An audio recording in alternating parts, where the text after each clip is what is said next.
just don't understand you, Peter. Now, you've worked 18 years as a network correspondent.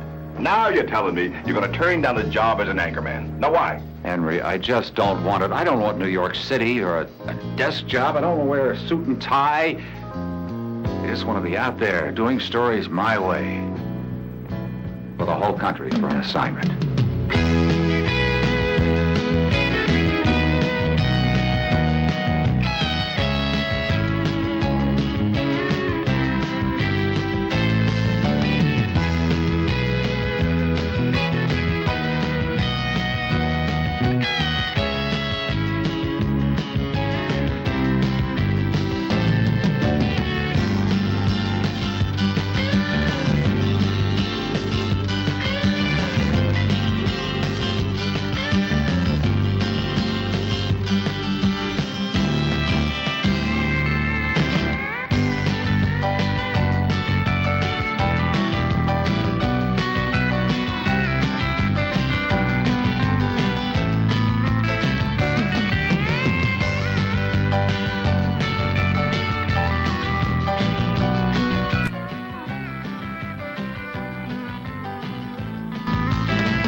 It's hard to imagine what seeing the Pacific Ocean must have meant to the early settlers.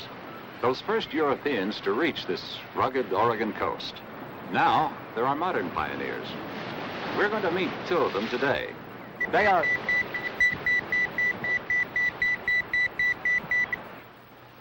Network brass again. I was hoping they'd lost track of us in Portland. What do you suppose old Henry wants? You never know. I'll just have to call in. Well, we can at least salvage your reputation as one take Donovan. Why don't we change angles and you can pick up that last line? Okay? Okay, speed. Okay, rolling. Today we're... No, keep rolling, Ted. We're going to meet two of them today. They are Robin and Stacy Baldwin.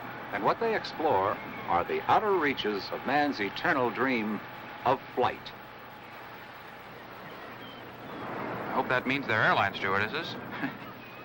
I thought all that macho stuff went out with disco. Is that all you think of women? Now, Donna, I like to think that what I do is public relations. Yeah, but the only public you relate to is good-looking and female. That's because I'm very selective. Some people would say I have good taste. And some people put ketchup on caviar.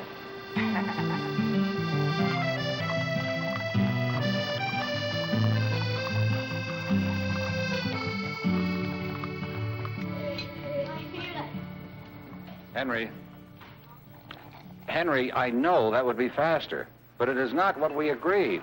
Now, I've got to work at my pace and with a small crew, just Ted and Donna. Peter, don't misunderstand. The shows are great. The ratings are terrific. We just want more. Well, then give us the time to do them right. You can't pressure us to do so many stories per mile. Peter, I understand that. But the network people, they have a very hard time relating to someone who does not have an office, does not have a secretary, and does not have a phone. Look, I know we'll be having this conversation again sometime. Give my regards to Margaret and the kids.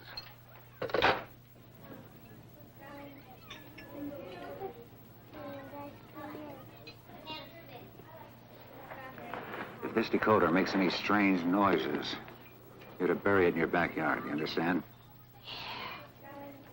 It's our secret.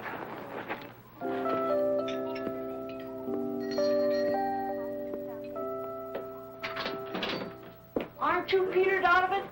Yes, I am. Oh, George and I never miss your little stories in the news. We just love them. Well, thank you very much. Kind of used to be in show business myself. Really? Ever hear of Busby Berkeley? Sure. I worked with him in the Gold Diggers of 1933.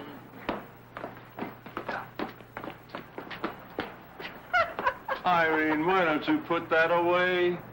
You must be George. Yeah, come on, we gotta get going. Matter of fact, I was in 3 Busby Berkeley movies. Come on. You must have been some dancer. Dancer? Oh, no. I made all the girls' costumes. Come on, get in there.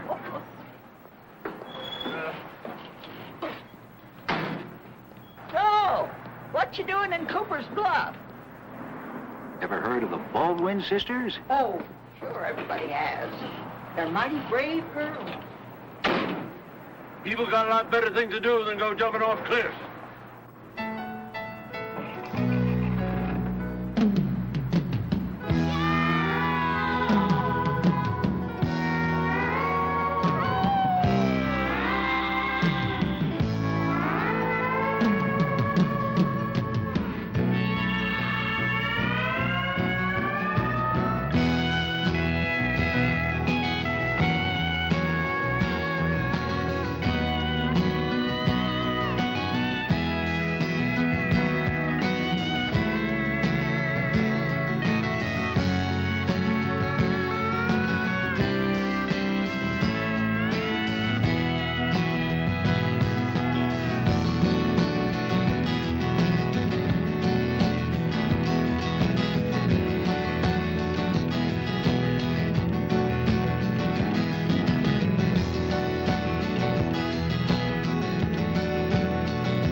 Great flying, Stacy.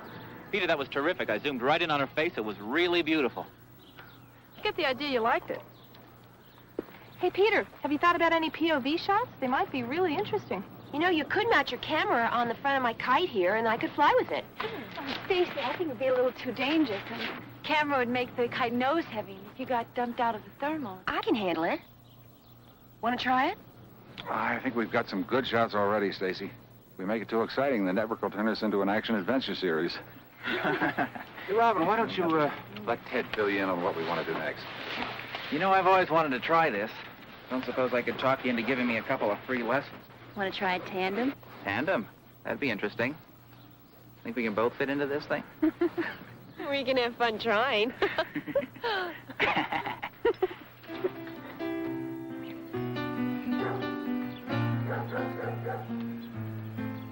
And even a small change in the wing design can have a large effect on the stability, the glide ratio, and the safety. And cut, okay for you? That was great, Robin. Yeah. Hey, you know, I thought all hang glider kites were pretty much alike. Oh, no. We just built this new kite over here that has some dramatically different flying characteristics. At least it's supposed to. We still haven't tested it yet. We'll find out soon enough. I'm going to use it to break the world endurance record for time aloft. Ooh. Hey, that could be very interesting. I'd like to film that, Stacy. She still has to test the kite first. You know, we could try doing it this afternoon. Hey, that'd be great. Could you excuse us a minute? I don't think that's a very good idea. Look, there's a cold front coming down from Canada, and you know how unstable winter storms can be. I can handle it, Robin. It's an untested kite. I know I wouldn't want to take it up in that kind of weather. That's just it. You wouldn't and I would. It's not safe. Robin, I'm the test pilot. Why don't you stick to flying your models?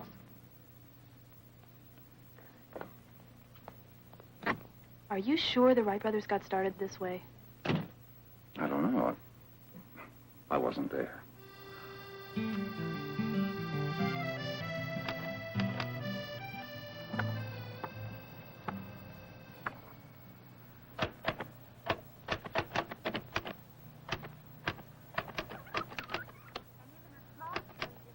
Ooh, good take.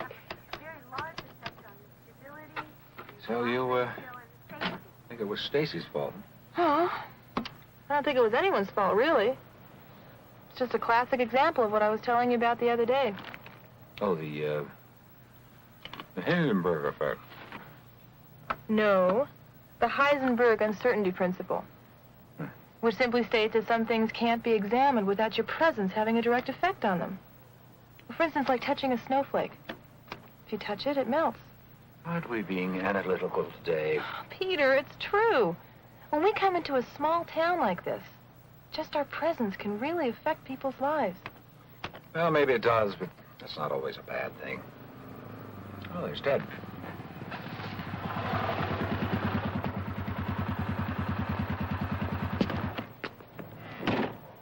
Oh, this weather changes fast. I don't think Stacy's going to be able to fly in this. Looks like Robin was right about that cold front. For our next assignment, let's please go someplace warm. Hey, where were you guys? We got tired of waiting for you, so we got our own lunch. Just practicing a little public relations. Oh, Here's the kite. Where's Robin? Well, she was gone when we got back from lunch. yeah, why? What's the matter? Well, the experimental kite is gone. I think she went to the bluff. We've got to stop her. Ted, you go on ahead. We'll meet you at the bluff.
Ted, come in, please. Ted, do you read me? This is Peter. Ted. Why doesn't he answer? Where is he? Stacy, Ted's been here already. You can see his tire tracks. He's probably already... Hello, Peter. Hello, Peter. It's Ted. Look, I'm going to try to get to Robin. I saw the kite way down the beach, but I'm cut off by the tide. Wait, if it's that dangerous, you better wait until we get down there. No, I can't wait. The tide's already closed off the only road down here. Look, you guys better go for help or find some other way down here. If I'm going to make it there at all, I got to go now.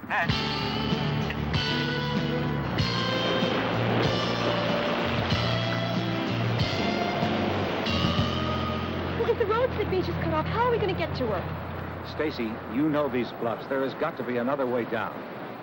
Donna, you go back to town, see if you can get some help. Maybe there's paramedics, or maybe you can call the Coast Guard. Don't worry. I'll be back as quick as I can.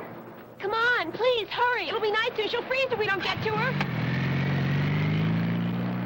Stacy, we will find her. Ted may be with her now. But you have to think, is there a way down these cliffs to the beach? Well, there used to be a trail, but it hasn't been used for years. Let's see what kind of shape it's in. And take it easy. There's no point in our getting into more trouble than Robin.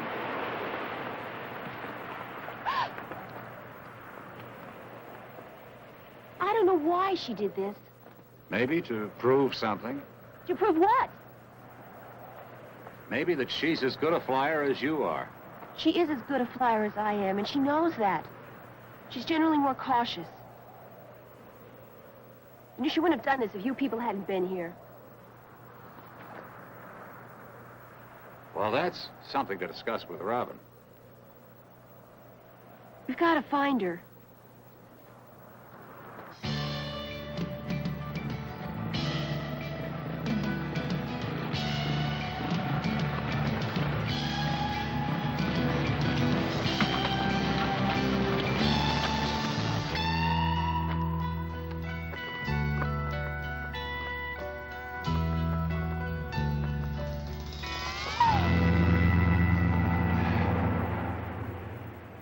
We can't get down from here.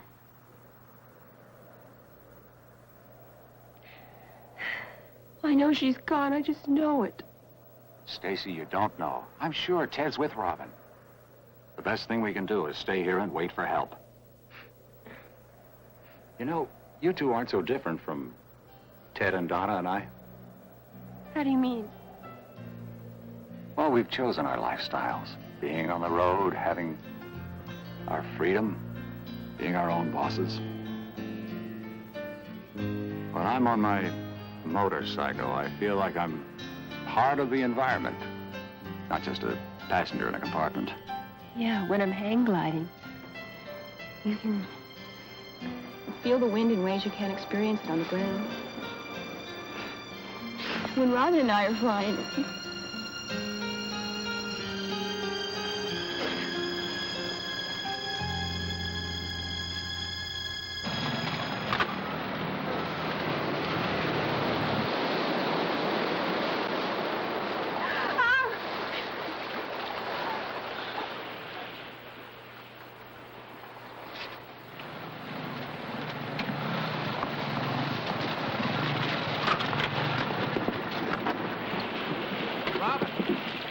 You all right? No.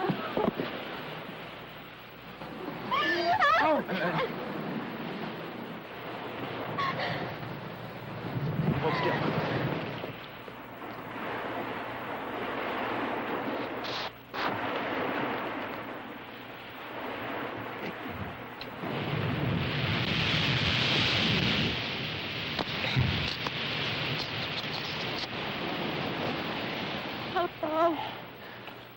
How is it? I hope you weren't planning on going dancing this weekend. It's broken, isn't it? You know, this would be a lot easier if you were a horse. I could just shoot you.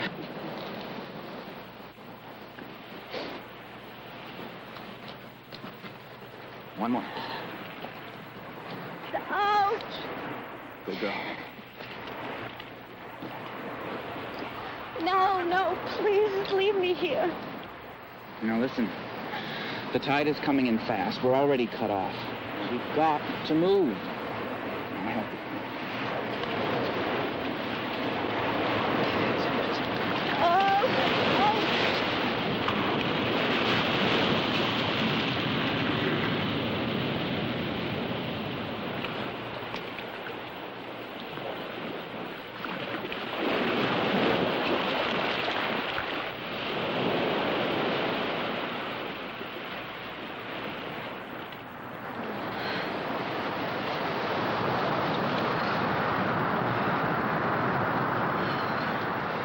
I really did it, didn't I?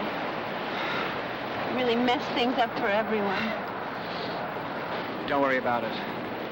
I had nothing better to do today. No, seriously.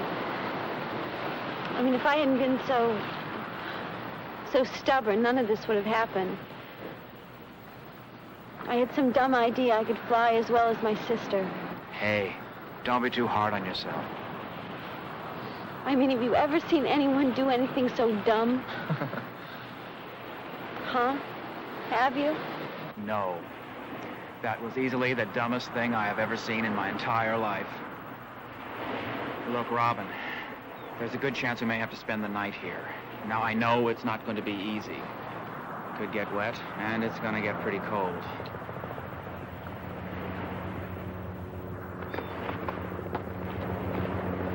Helicopter. They've for Robin? There it is.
In a way, they remind you of what the Wright brothers must have been like in an earlier age.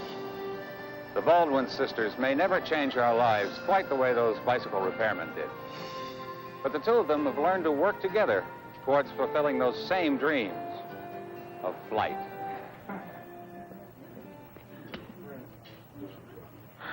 That Peter Donovan's a good-looking man, don't you think? I don't know. You can never tell with TV people how much of it is makeup. Excuse me, we were just passing through town and wondered if you lovely ladies would care to join us.